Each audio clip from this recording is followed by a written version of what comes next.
So much of my healing journey started with talking through my problems. If you haven't noticed, I'm a super verbal processor. I need to just talk out loud. In fact, I've had a therapist tell me, you just talk by yourself. You don't need somebody on the other side.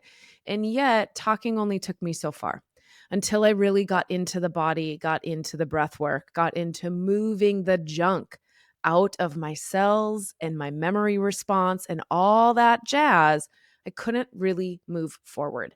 Today's guest is going to help us learn how we can transmute those traumatic experiences, how we can find our way forward. So let's get started. Welcome to the Crazy Ex-Wives Club, a podcast dedicated to helping women navigate the emotional journey that is divorce. I'm your host, Erica, and if you're trying to figure out life after the big D, welcome to the club. Whether you're contemplating divorce or dealing with the aftermath or any of the many phases in between, the club has got you covered. Each week, you'll hear stories from women who have been in your shoes. This isn't about spilling tea on divorce details. This is about giving you the tools to take control of your own healing journey. Listen in weekly for advice, tips, and tools to help you move through each stage of the process. Welcome back to another episode of the Crazy Ex-Wives Club. I'm your host, Erica, and today our guest is Loni Markman. Now, Loni is a neuro-somatic life coach, but she focuses on building and rebuilding your core confidence. So welcome, Loni. I'm excited to have you here today and to share your gifts with our listeners.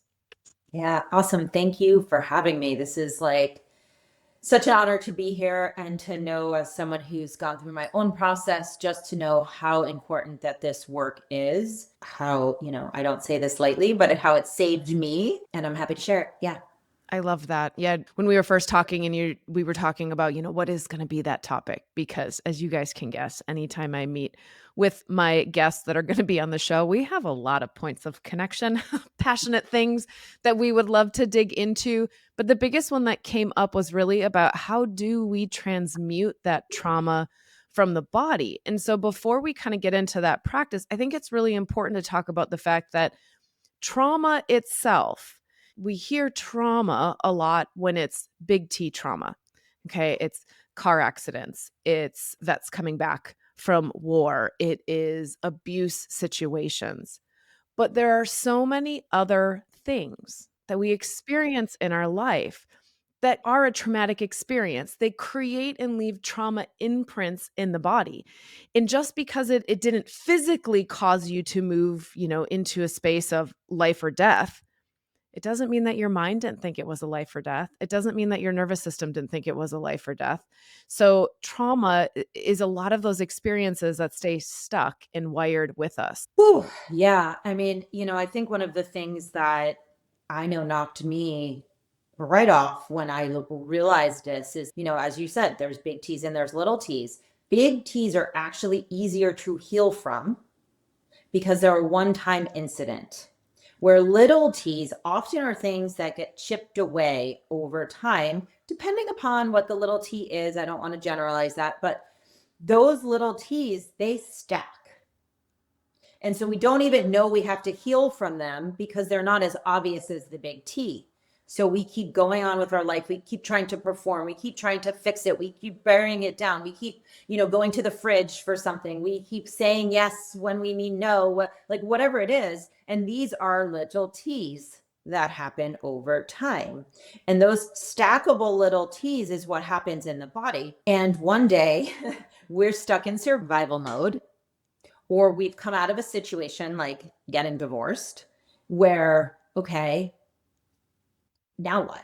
And so it's sort of that same concept that ends up happening with understanding trauma in the body. Trauma in the body will keep us stuck.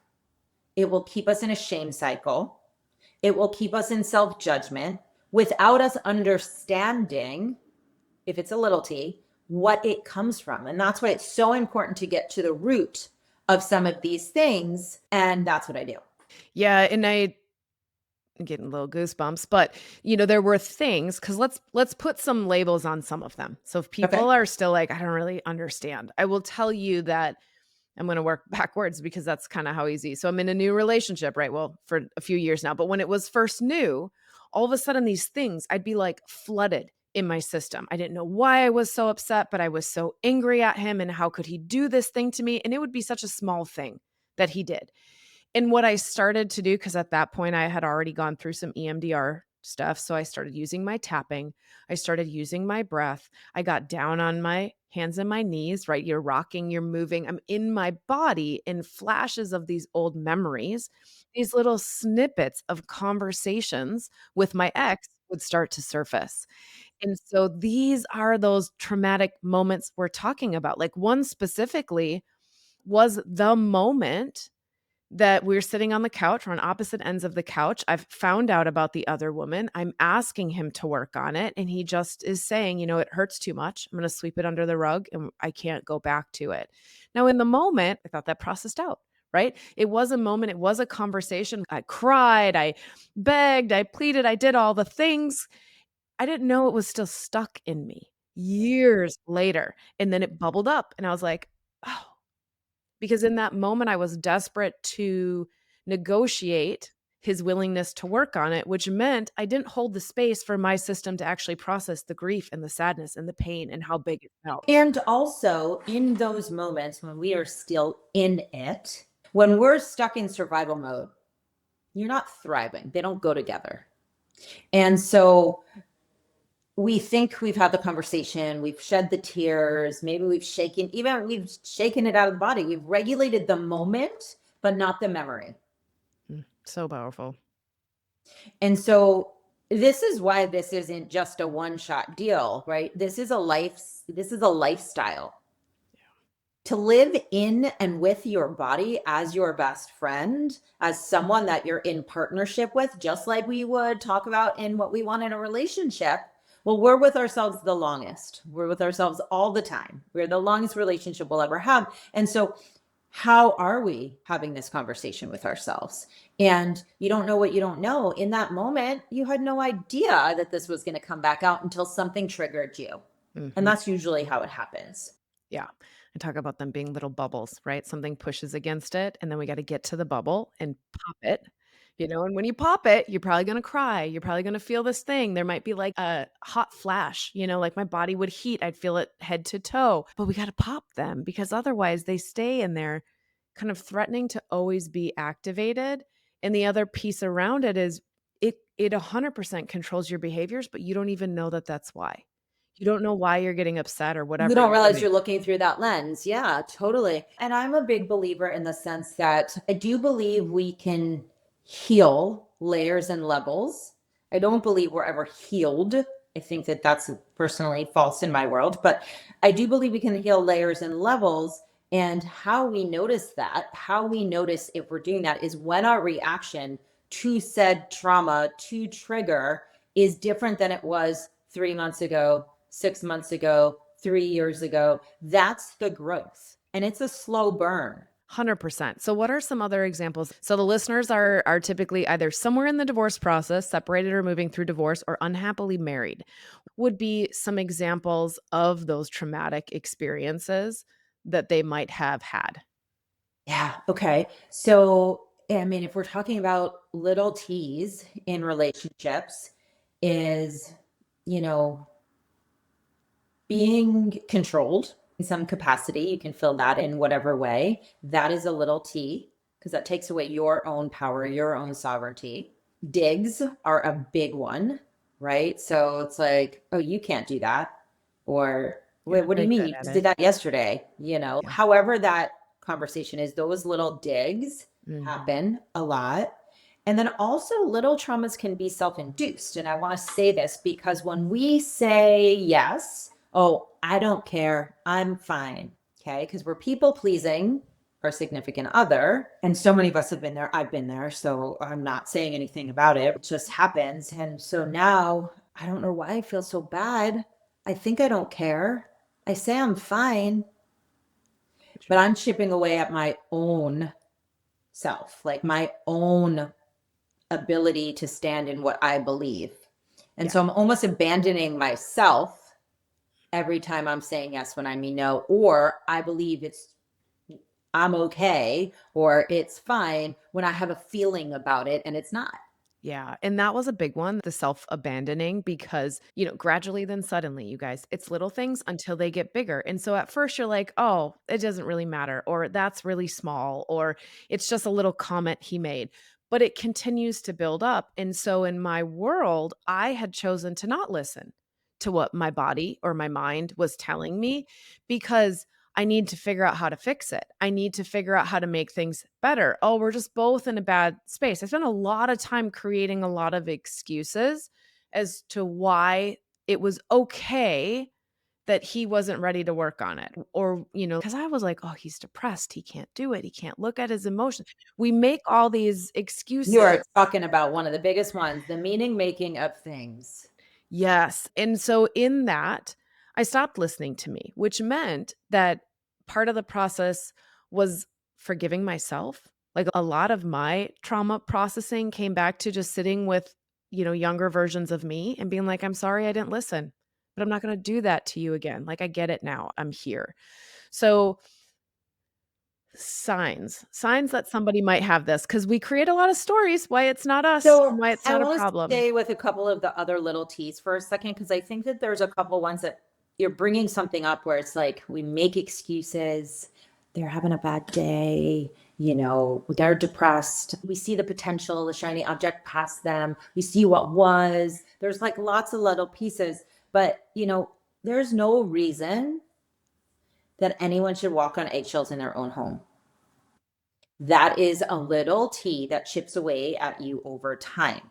Being dismissed, being ignored, being made fun of, like all of these pieces are really important to understand what those are little T's. Being told you're too much or you're too emotional That one. or you are too heavy or whatever it is, that's a little T.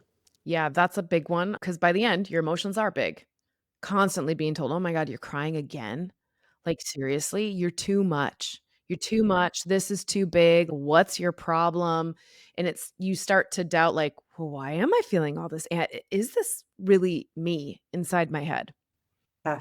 Yeah. And we mentioned the control one before, whether it be, little things or bigger about money or your time or whatever. But these are all things that if you're listening and you're like, oh, I want you to sit with yourself. And, this isn't the easy part, but this is really important because what ends up happening is we end up not feeling safe, like you said, in our own body because we're not safe in our home environment. And so when we are like feeling emotionally isolated, in that sense, there's not a level of safety.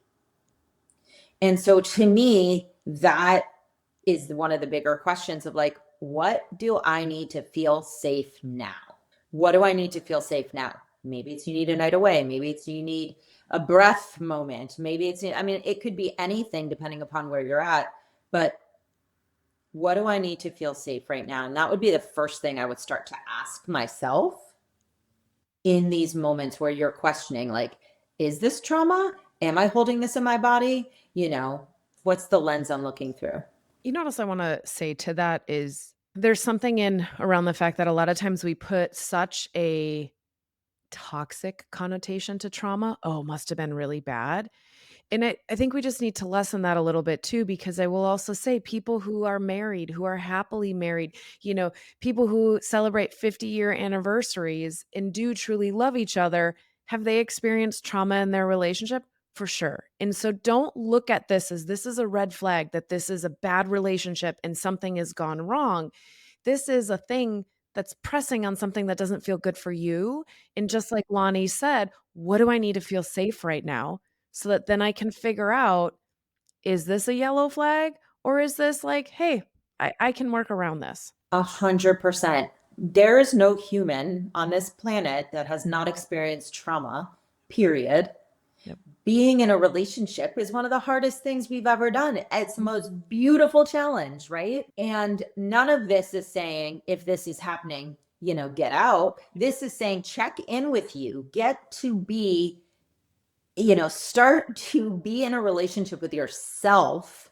Ask yourself the questions, not just ask the questions, but then take time to listen. Yeah.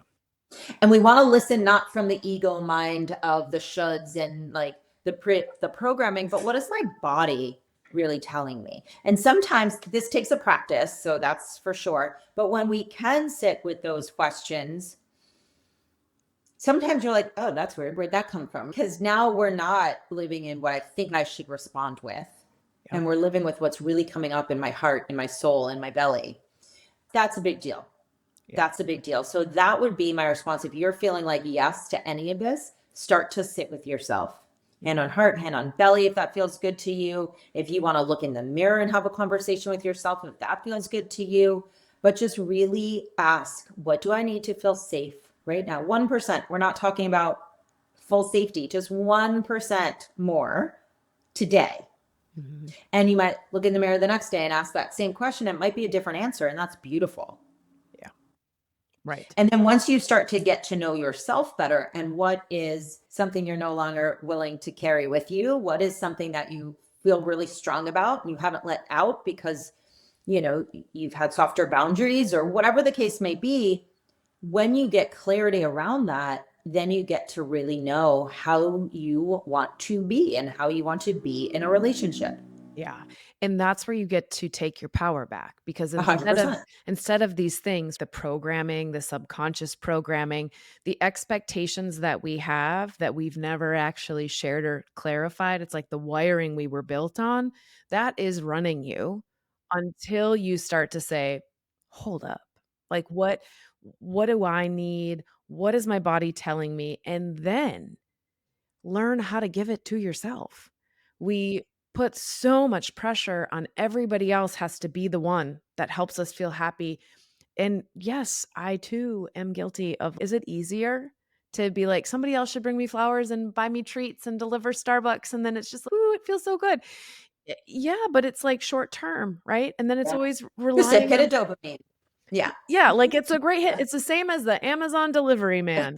There's a little hit of Exactly. dopamine, right? But Yeah. then you open it and you're like, "Huh, now I got the Yeah. bill." Like, is it Yeah, really exactly. doing the same thing?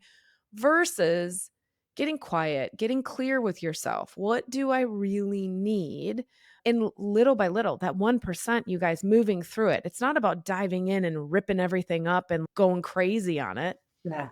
Yeah. So I think the 1% too is, such a great way to look at it. Cause obviously if you think how many times can I do 1%? When am I at 100? You get there. It's just math. It's girl math. It's math, right? We get there. But in the nervous system, we call this titration. So your little stackable moments. Okay. That's how we start to create healing. Little stackable moments. Power of the pause. I call this all the time. Mini moments, depending upon what you want. But she's like, you don't have 20 minutes to meditate? No problem. Neither do I. But I have 2 minutes here and I have 2 minutes there and I have 30 seconds here and then I have 10 minutes here and they all stack. Yeah. And that to me was so powerful, especially right now. I don't have a lot of time during the day. I really prior, single life, I had copious amounts of extra hours to be at the gym and to go for walks, and, like, I wasn't going out, so I had night times to do rituals. I had all this time, and now I don't have it, and so the pressure comes up that, like, where are you gonna get this hour to do this thing? You can actually get better results by doing a couple minutes a few times a day than trying to get in through one big hit, one big meditation at the end of the night. And so looking at like I talk about the miracle minute, right? Set an alarm every hour, 30 seconds. Just 30 seconds to drop in, tune back into what happiness, joy, peace, love feels. Oh, I'm reset. I'm tuned back into how that feels in my body and how I want to be and now I can go back out into the world. Yeah, that's beautiful. Can I say something about that? So, first of all, love the minute. That's brilliant. And it's so true. And the invitation for anyone listening that feels like, let's say happiness or love or peace feel like too big of an emotion right now and don't feel accessible. I'm going to invite you to just name it neutral. Just be with what is right now and find the space of safety. So if you think of it like a pendulum, and we're over here with like happy and confident and thriving, and then we're on the other side with like survival and stuckness and not enoughness, we want to skip all the way to that one side, to that happy, to that confident, here I am. But what we forget along the way of getting there, so we can't jump there. And if we do, it's like that Amazon delivery. It's that one hit of dopamine. We feel it for the minute, but boop, we're right back. So we have to go through that process. And in that process on the way down is the law of neutrality. It's naming it neutral. And I say this all the time. So when you do take your miracle minute, try to just be neutral in your body. Be with yourself first and foremost before we jump into the bigger goals of confidence and, pleasure and things of that nature. So I just wanted to name that because that's a big important piece here. Yeah, and that's where toxic positivity comes in. Like, I mean, I hate how everything kinda gets a bandwagon because the whole, like, pick a mantra got labeled as toxic positivity. If it is so far away from the emotional state you're currently in, yeah, it's not helpful. Then you're just constantly reminded how you can't really tap in to what it feels like, and so I always visualize a ladder. You're literally climbing the emotional ladder, and you can't jump to the top. I spent a lot of focus, a lot of years on, can I just feel content in this moment? All the things aren't figured out. I'm not exactly where I want to be. My life path isn't rebuilt yet, but can I find contentment? Yeah, today's going okay. Good music on the way into work, or that last meeting went okay, or, I know my kids just sent me a text or something like that, right? How can I find just being content and allowing your whole system to then feel safe, that it's okay to be content, because it doesn't always feel safe to feel happy again on your ride back up. Yeah, 100%. And you just, mentioned something that I think is a beautiful thought, right? Is like same thing we were talking about, big teaser, little teaser, whatever. It's like these little moments, we call them glimmers. I mean, I don't call them glimmers, but glimmers, which are like the opposite of triggers. There are these little moments in your life that give you this glimpse of what joy, what happiness Mhm. could feel like when I, you know, work on myself, when I connect to myself, when I balance my nervous system, when I, find what it feels like to be within my body that's safe. And so when we look at these glimmers in our life, good music, text from your kid, like little pieces, right? Yeah. Notice them. Make a big deal of the little moments.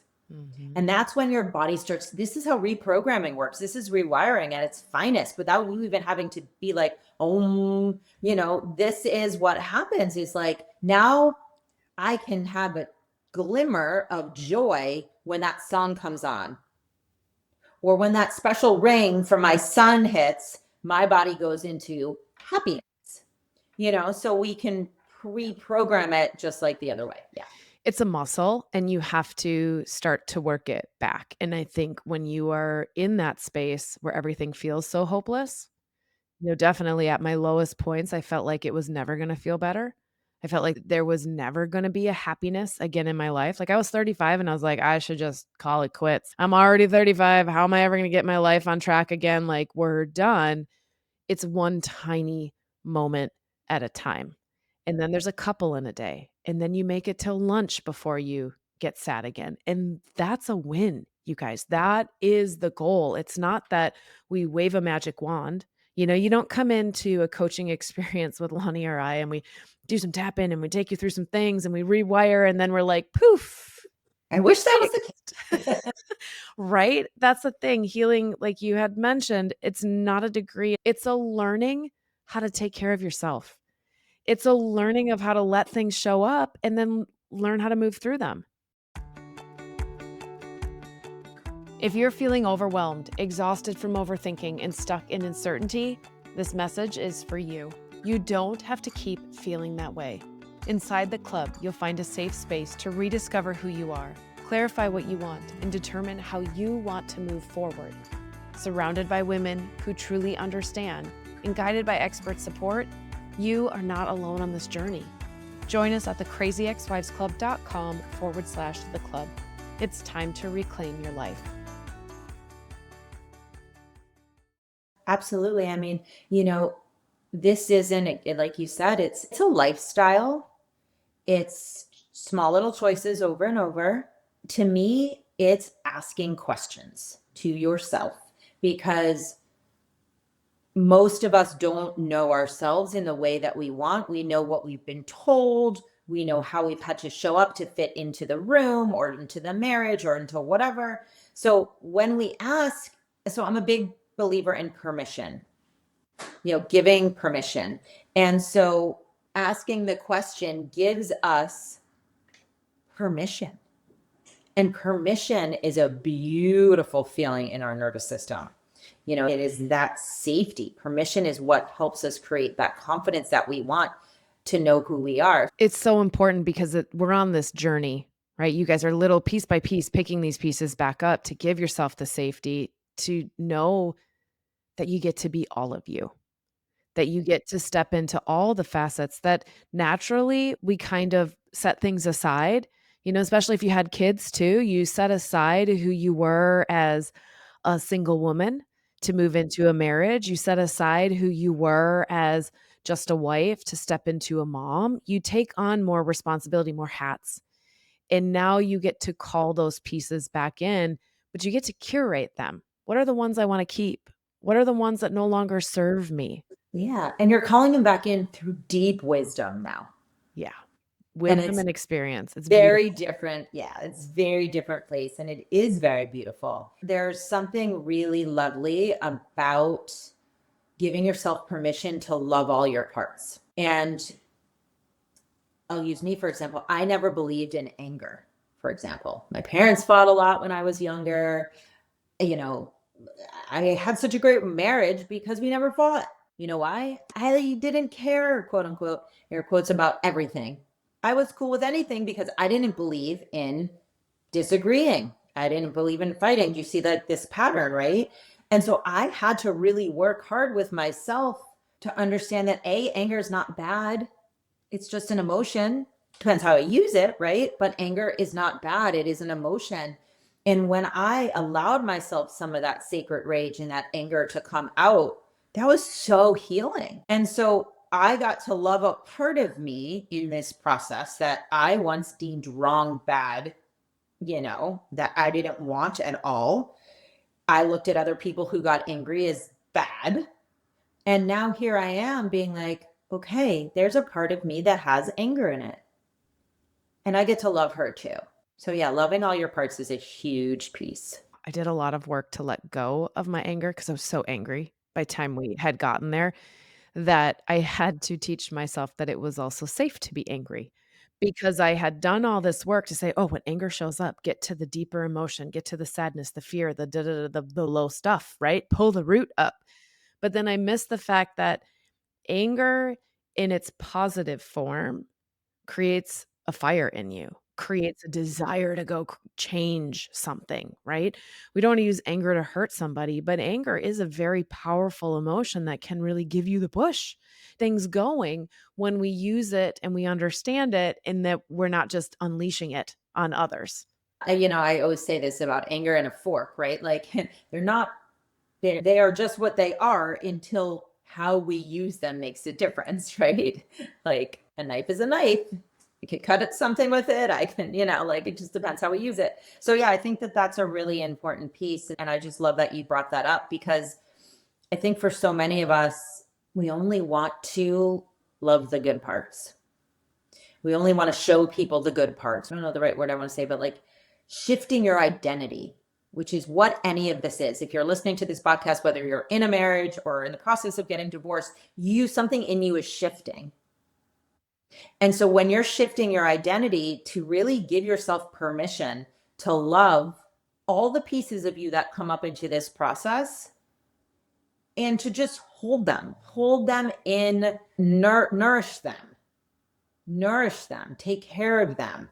Get curious about them. That was a big piece. We don't have to run from it.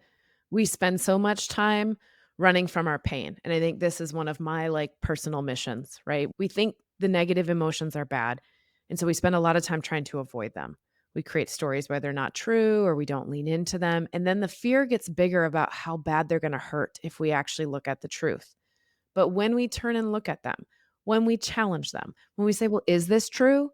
Or what is the need that I have that's underlying this? What am I really asking for? It can then settle and go away and move out of the body because instead of ignoring it, the things we ignore get louder and get bigger. Yeah. And so when we just turn and look at it and say, okay, I see you.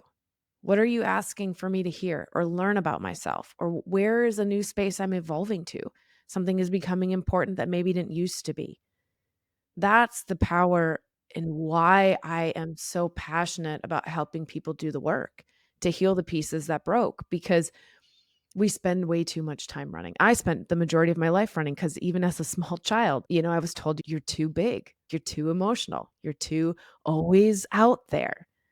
And so I just learned, oh, I got to tone that down. People don't like that. I got to turn that off instead of learning how to be with my emotions through them, how to process them. They're just feedback telling you what you like or what you don't like. Yeah, curiosity is such a big one, and I'll add compassion to that. So, Curious with compassion, because when you can, like I said before, when you can look into that as feedback, as you're saying, because that's what it is. yeah, Our body's speaking to us all the time. yeah, We haven't been taught how to listen, no fault of our own. We just haven't been taught how to listen. So when you start to ask yourself these questions and you sit with curiosity to get the feedback from, literally your best friend, the one that holds all the information, your body, and then you do it with compassion, with an open heart, with not trying to mean and make something of it, with really finding that neutrality, like I talked about before. And it's really quite lovely what mhm. you can learn about yourself. It is. So let's talk a little bit about that. Let's give people some real easy tools, okay? Because I think we all get stuck and then they're listening. They're like, yeah, that's me. And we're sitting here being like, oh, yeah, we'll just, tune into it or just do this or just do that.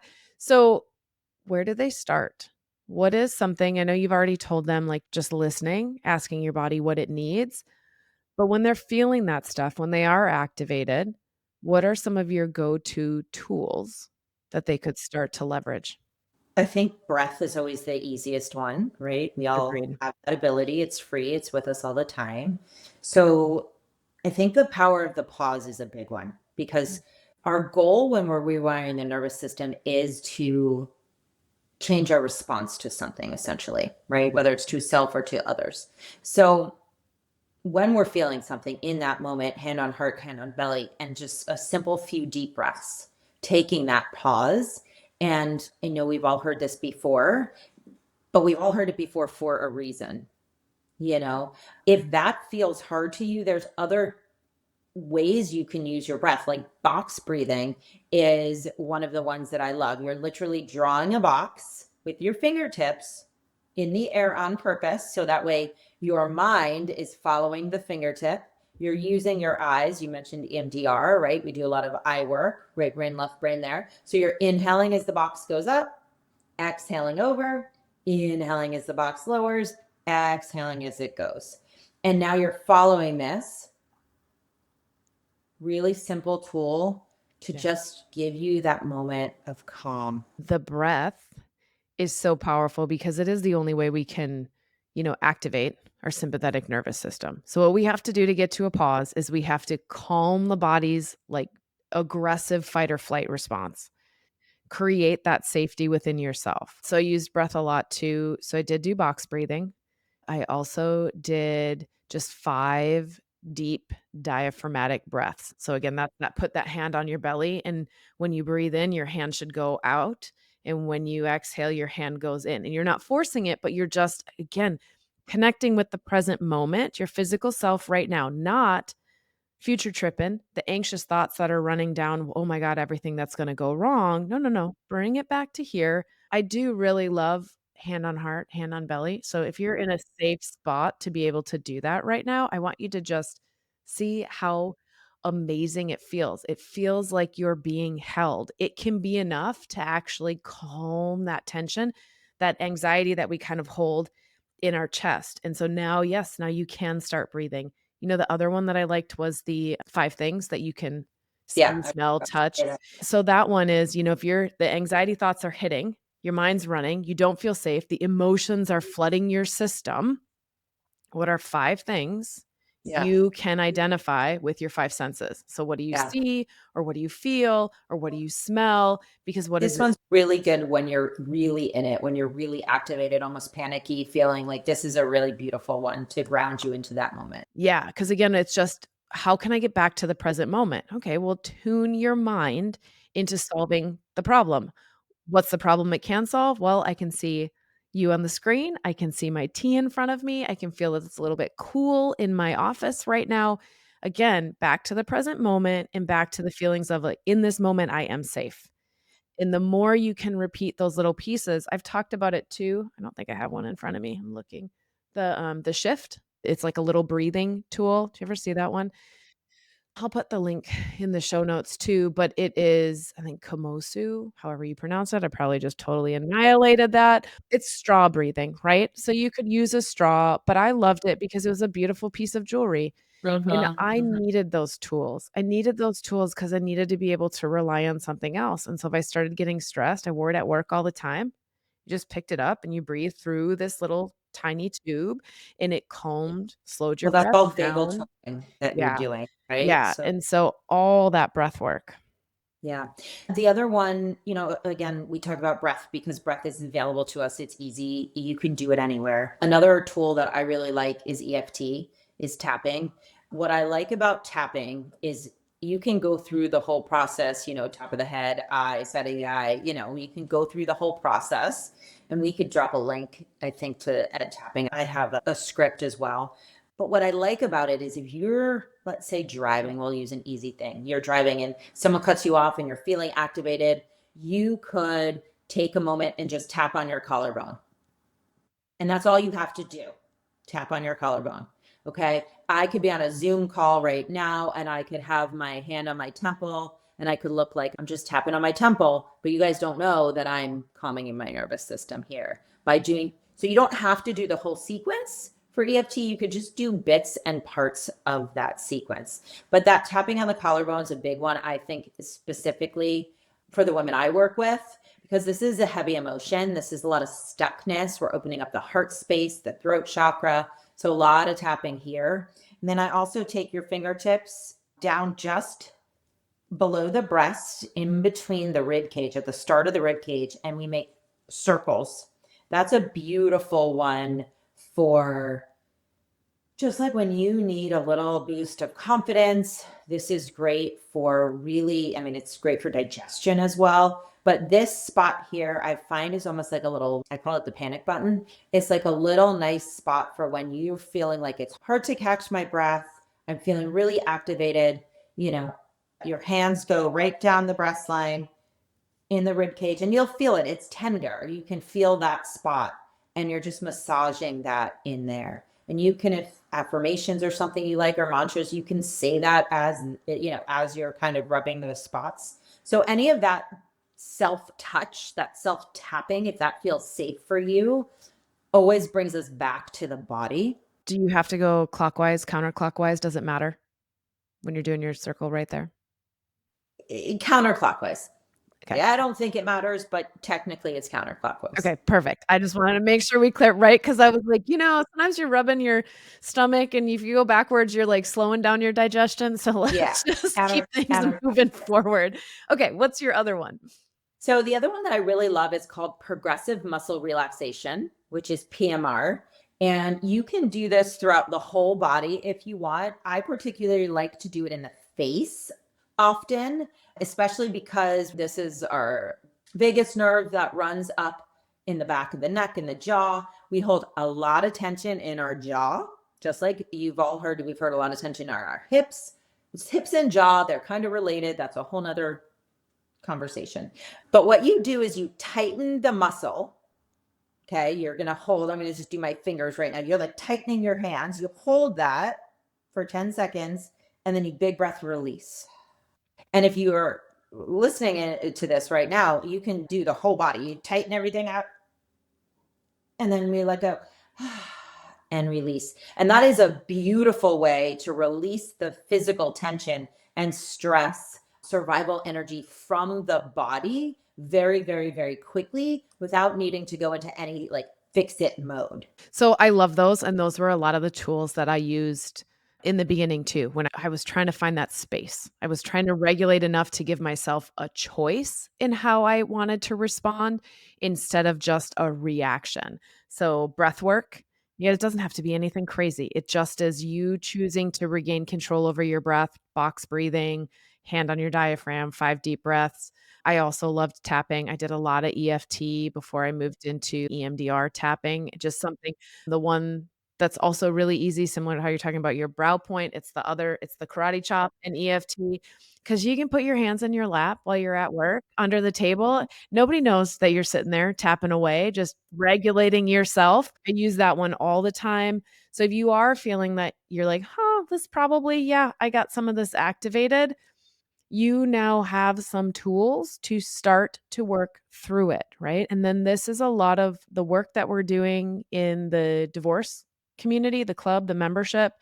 And every month we host an hour-long call to help you embody this. It's a muscle. The more you embody it, the more you know how it feels to feel good, the faster you can get there. You can learn how to do it on your own. So Yeah, there and your are body will, like you said, it's a muscle, and your body has the memory to, like, you're retraining your body Mhm. to, instead of tune into the anger or the rage or the, anxiety, now it's going to tune into the relaxation and the breath because that's what you're teaching it. Yeah, and that to me, full confession, I think sometimes I was really exhausted by because you tuned it in, and then it slipped away, and then you tuned it in, and you slipped it away, and this is again where having that support system, how are we staying focused on what the end goal is? It's gonna be 2 steps forward, 1 step back, that's okay, but we're here to hold you up and to help you get through it because you do not have to be alone in this. I mean, safety to me, creating safety in the body is one of the biggest gifts I ever gave myself, and I never knew I needed it. I was a confident person all my life. People would look at me, you're so confident, you're so confident. I was surface level confident. And you know why? I didn't know how to create safety in my own body.